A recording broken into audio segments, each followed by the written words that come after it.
All right, hey class.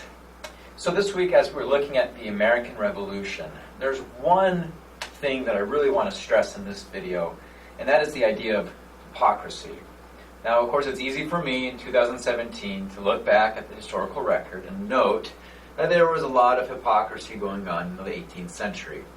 But I just want to highlight to you some of the ironies in the statements and some of the experiences that you'll read about this week. You will read, of course, about the American Revolution, and we'll be doing that from the perspective of African Americans because this era is especially important in setting the tone for the way that African Americans will be treated in America for the next several decades. You see, what's so ironic about this era is that at the time that the colonists are complaining about measures such as the Navigation Act, or the Sugar Act, or the Stamp Act, and they're seeing these as I don't know, threats to their economic and political freedoms, that they cannot project their own insecurities and concerns upon their subjects in the United States.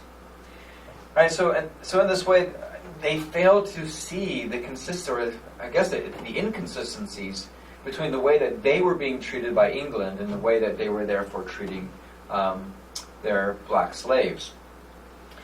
They were fighting for freedom, and yet at the same time denying that freedom to others.